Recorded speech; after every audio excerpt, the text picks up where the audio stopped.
नमस्कार विद्यार्थी मित्रांनो, माझ्या यूट्यूब चॅनलमध्ये आपले स्वागत आहे. चॅनलला सबस्क्राईब करणे विसरू नये. मागील तासिकेत आपण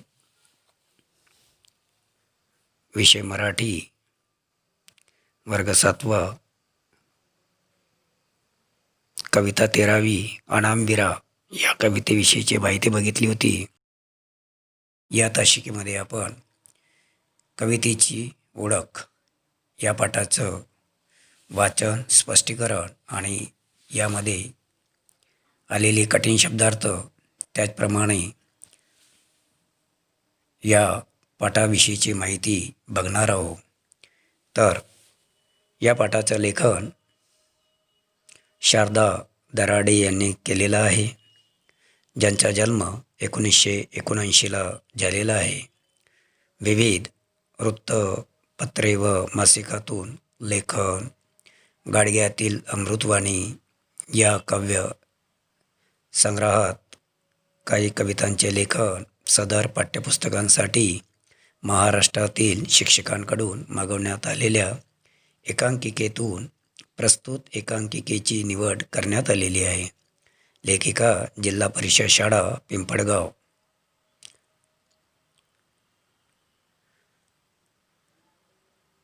चिलमका केंद्र, मेहुणा राजा तालुका देऊळगाव राजा जिल्हा बुलढाणा येथे प्राथमिक शिक्षिका असून कार्यरत आहेत. त्यांनी काव्यप्रतिभा या विषयावरती सुधीरविषयीची माहिती या पाठामध्ये प्रस्थापित केलेली आहे.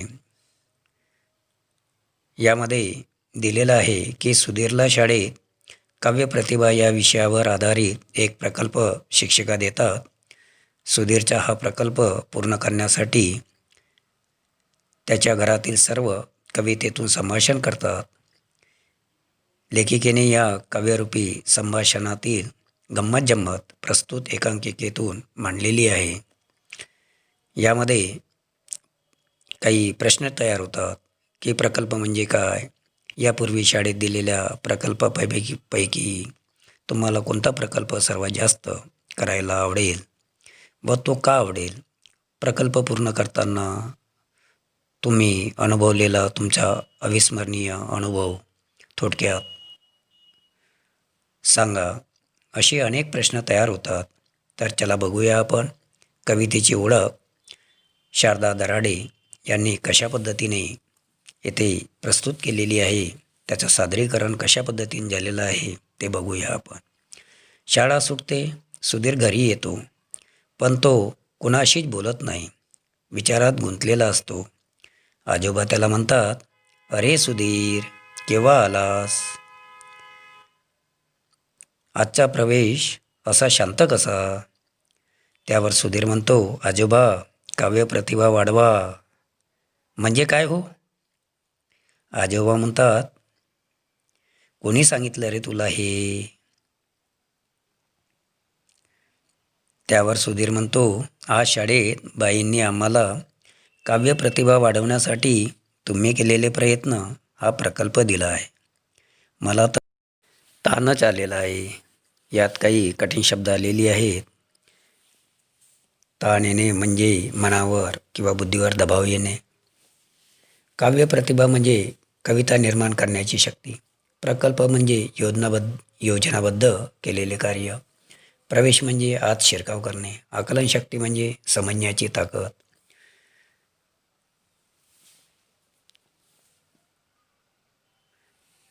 त्यानंतर आजी म्हणते, अरे फार सोपं आहे ते. कविता करण्याची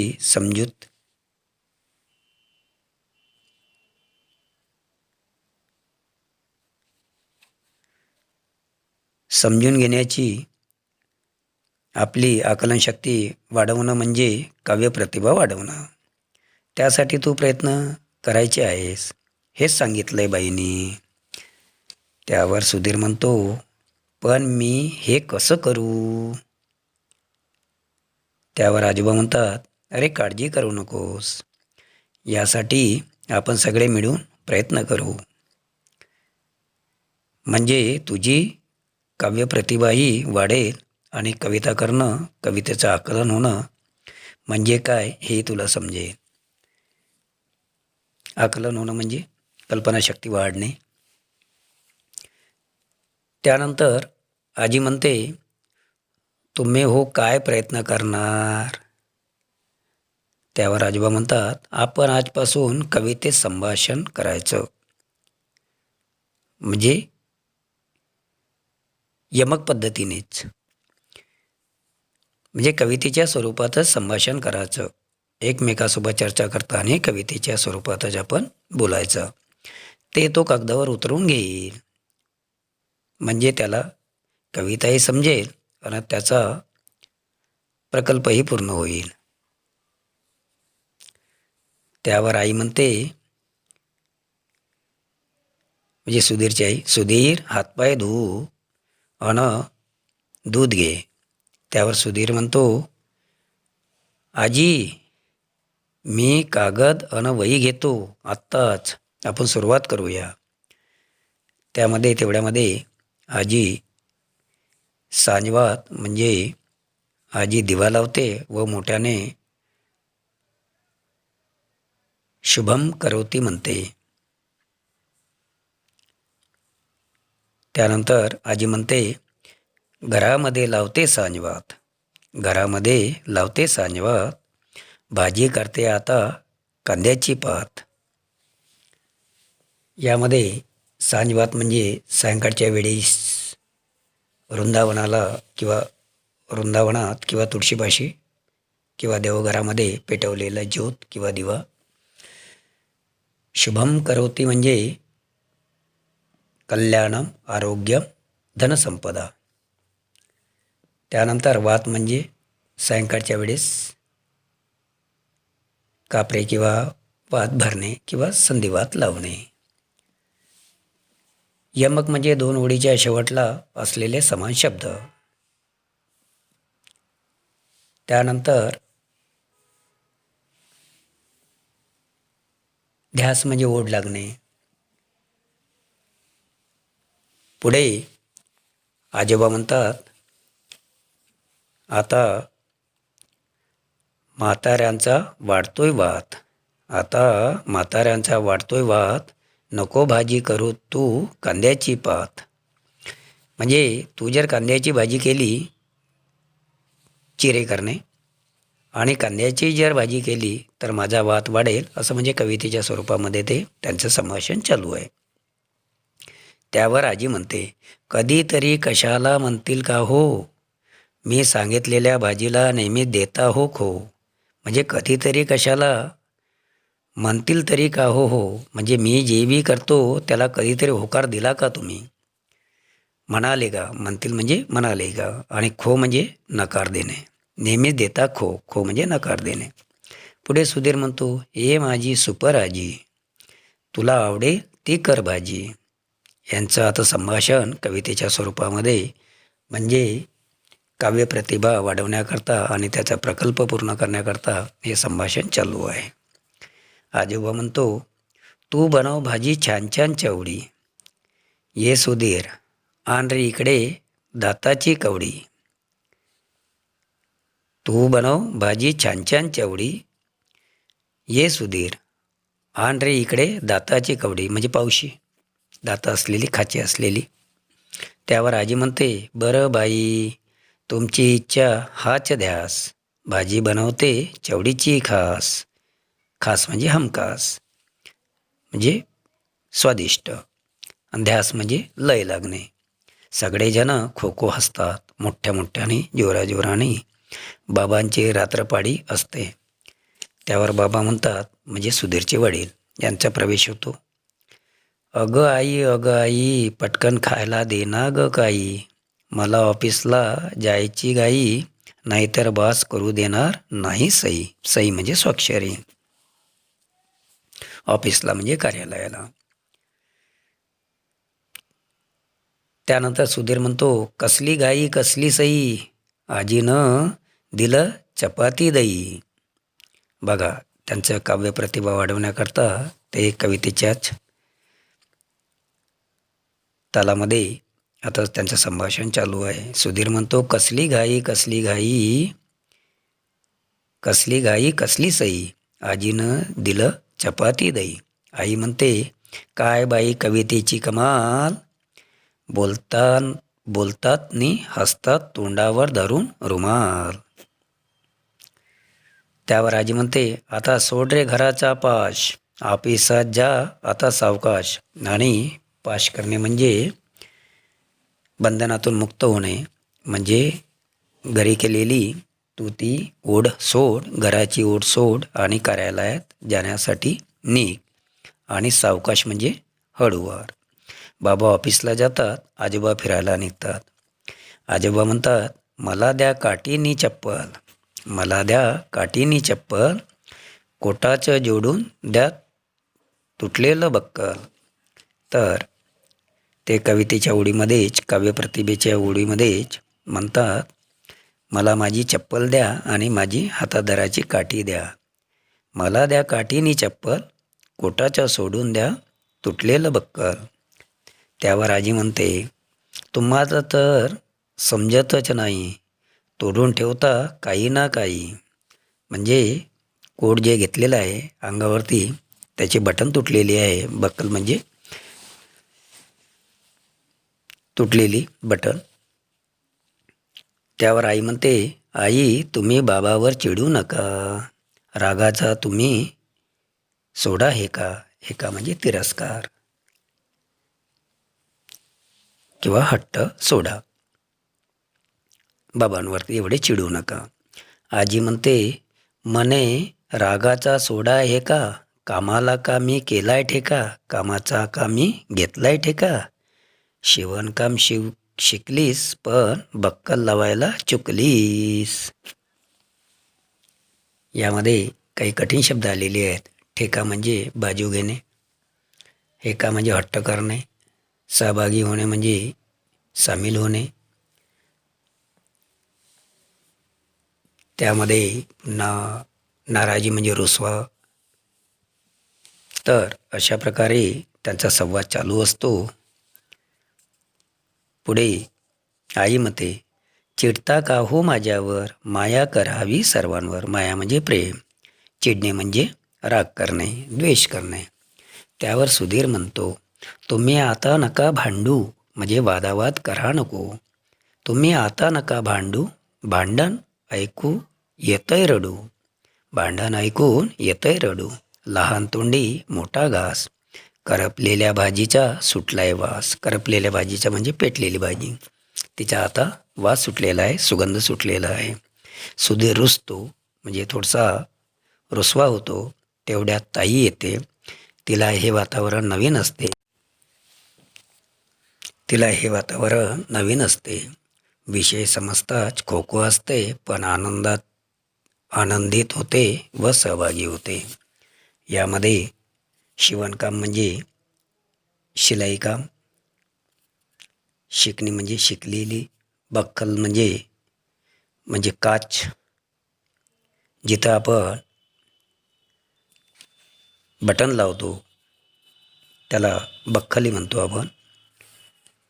यामध्ये आजोबा म्हणजे बाबा ऑफिसला जायला निघतात आणि त्यानंतर आजोबासुद्धा आपली काठी आणि चप्पल मागतात. पण बोलता बोलता म्हणतात की माझ्या कोटाची बटन तुटलेली आहे आणि ती नीट लावलेली नाही आहे. म्हणून आजी त्यांना म्हणते की तुम्ही नेहमीच माझ्यावरती टोमपे हाणता. त्यावर सूनबाई म्हणते म्हणजे सुधीरची आई म्हणते, काय सासूबाई तुम्ही नुसत्या माझ्या सासऱ्यावरती चिडता बुवा, तर चिडा नको. म्हणून सासूबाई म्हणतात की चिडू नको तर काय करू मी, कारण की शिवणकाम शेवटी तू शिकलीस परंतु बक्कल लावायला विसरलीस. हे सर्व त्यांचं काव्यप्रतिभाच्या स्वरूपामध्ये बोलणं संभाषण चालू आहे. ह्या बोलण्याच्या ओघामध्ये सुधीर नाराज होतो आणि म्हणतो, तुम्ही आता नका भांडू, भांडण ऐकून येतंय रडू, लहान तोंडी मोठा घास, करपलेल्या भाजीचा सुटलाय वास. यानंतर करपलेल्या भाजीचं म्हणजे पेटलेल्या भाजीचा वास सुटलेला आहे आणि रुसवा भरतो आणि एका कोण्यामध्ये जाऊन बसतो. तेवढ्यातच ताईची म्हणजे सुधीरच्या बहिणीचा प्रवेश होतो आणि तिला ते वातावरण नवीनच असते. त्यामुळे तिला कळायला थोडंसं जड जाते आणि कळल्यानंतर ती खो खो हसते आणि आनंदित होऊन सहभागी होते. त्यानंतर ताईचं बोलणं आता बघूया आपण. बरं का आजोबा अनाजी, दूर करू सुधीरची नाराजी. कवितेत मारेल तो बाजी. आई आहे का घरात पिठाची सोजी. सोजी म्हणजे रवा, बाजी म्हणजे विजय मिळवणे, नाराजी म्हणजे त्या झालेला रागा भरलेला त्याचा राग दूर करणे. त्यावर आई म्हणते, सोजी तुला हवी तरी कशाला, लाडू खातेस अन बशी ठेवतेस उशाला. तर सोजी तुला हवी कशाला म्हणजे रवा कशाला हवा, लाडू खातेस अन बशी ठेवतेस उशाला. त्यावर सुधीर म्हणतो, चला सगळे जेवण करू, चवडीच्या भाजीवर ताव मारू. बाजी मारणे म्हणजे जिंकणे, ताव मारणे म्हणजे भरपूर जेवण करणे.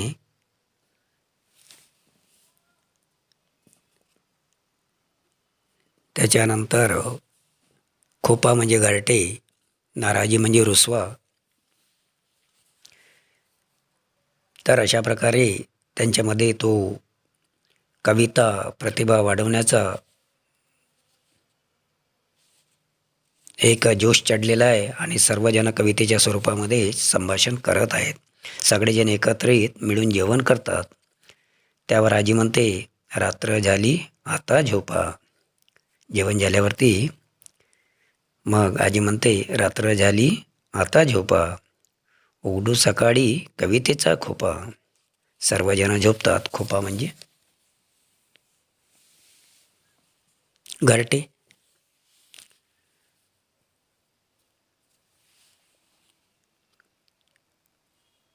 रात्र म्हणजे संध्याकाळ. तर सर्वजण झोपतात. सकाळी उठल्यावर सुधीरला सर्वजण कामात दिसतात. सुधीर आईकडे जातो, आपल्या आईकडे जातो आणि आईला म्हणतो, सूर्य उगवला चिमण्या उडल्या, सूर्य उगवला चिमण्या उडल्या, सगळ्यांच्या आंघोळी झाल्या, हवा सुटली आहे गार गार, आंघोळीचे पाणी केले गरम फार. बघा, काव्यप्रतिभा वाढवण्याकरता किती मस्त मजेशीर त्यांचा संवाद चालू आहे आणि कवितेच्या स्वरूपामध्ये यमकाच्या स्वरूपामध्येच ते बोलत आहेत. त्यावर ताई म्हणते, सुधीरला म्हणते, आंघोळ कर पटकन, नाश्ता कर चटकन, झालाय उशीर तुला, झटपट आवर मुला. नाश्ता करणे फराळाचं, चटकन म्हणजे लवकर, झालाय म्हणजे झालेला आहे, उशीर म्हणजे तुला वेळ झालेला आहे, खूप उशीर झालेला आहे. आवर म्हणजे सावरणे, सावरा सावरकर, मुला म्हणजे मुलगा, म्हणजे सुधीरला दिलेला आहे उद्देश. त्यावर आजी म्हणते, आजोबांना द्या स्वेटर, मफलर आणा कान टोपी. आजोबांना द्या स्वेटर, मफलर आणा कान टोपी, थंडीपासून बचावयाची हीच युक्ती सोपी.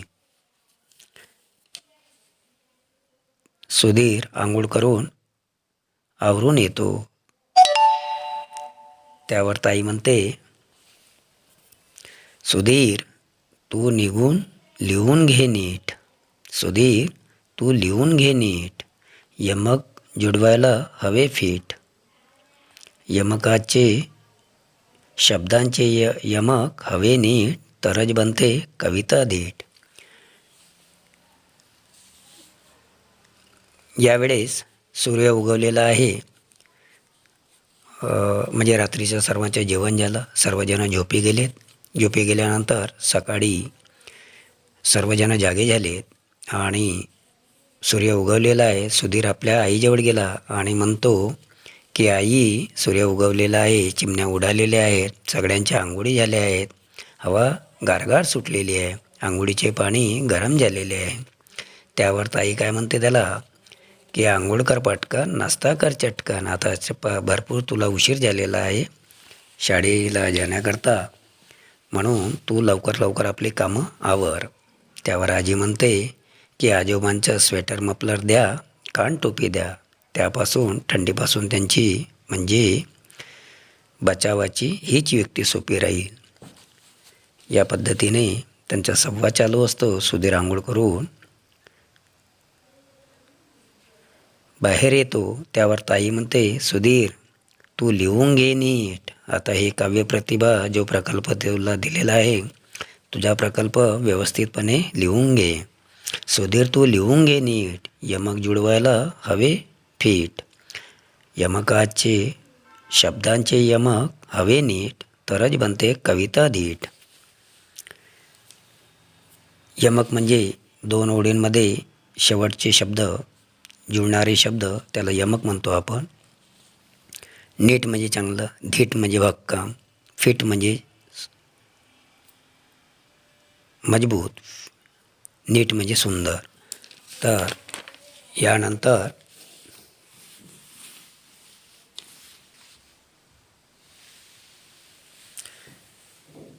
बाबा रात्रपाळीवरून परत येतात. कालच्या विषयी त्यांच्या लक्षात येतो. ते गालातल्या गालात हसतात, खुर्चीवर रेलून बसतात, म्हणजे मागे रेटून बसतात. बाबा म्हणतात, कामाचा आलाय आता कंटाळा, द्या थोडे पाणी टाकून वाढा. आणि आई कणिक मळत असते, कणिक तुम्ही नंतर मळा, अगोदर शिऱ्यासाठी रवा चाळा. शिरा बनवण्याकरता रवा म्हणजे सुजीचा. त्यावर आई म्हणते, तोंड धुवा, आंघोळ करा, खा गरम शिरा, मग सुधीरच्या डब्यासाठी बटाटे तुम्ही चिरा. बटाटे आलू कापा, चिरणे म्हणजे कापणे. त्यावर आजी म्हणते, सुधीर आवर दप्तर ठीक, नाहीतर कचऱ्याचे येईल त्यात पीक. टापटीपणा दररोज शिक. त्यावर सुधीर म्हणतो, आजी आई खूप छान, मला नाही कशाचीच वाण, म्हणजे तुमच्या वाचून हले ना पान. वाण नसणे म्हणजे कमतरता न भासणे. पान म्हणजे झाडा झुडपाची वगैरे. हले ना म्हणजे हालणे. त्यावर बाबा म्हणतात, आजोबांचा होकार दर्शवतात. तेवढ्यात बाबा काही पुस्तके सुधीरच्या हातात देतात आणि बाबा म्हणतात, बस झाला कवितांचा पाऊस. आता बस झाला कवितांचा पाऊस, अशाने थोडीच पूर्ण होणार हौस. हौस म्हणजे मौज. पुस्तके देत म्हणतात, हा गे थोराच्या कवितांचा मळा, वाचून लागेल तुला कवितांचा लढा. मडा म्हणजे पुस्तकांचा गट्टा आणि वाचून लागेल तुला कवितांचा लढा. लढा म्हणजे जीव लागणे. अशा प्रकारे बाबा त्याच्याकडे पुस्तकं देतात आणि त्याला समजून सांगतात की ही पुस्तके, थोरांची पुस्तके वाच, म्हणजे तुझा जीव त्याच्यामध्ये एक जीव होऊन सनेन तुझा प्रेम वाढेल आणि तुझी कवितासुद्धा पूर्ण होईल. ती म्हणजे तुझा प्रकल्प पूर्ण होईल. सुधीर कवितांची पुस्तके वाचतो, त्यात एवढा तल्लीन होऊन जातो, त्याच्या चेहऱ्यावर एक प्रकारचे समाधान घरातील सर्वांना दिसते.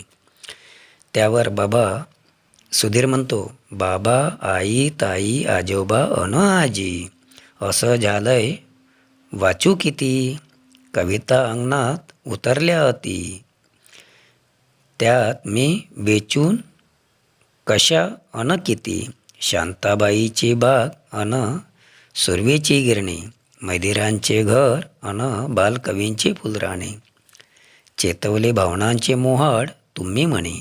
सर्वजण या कवितेला टाळ्या वाजवतात व सुधीरचे अभिनंदन करतात.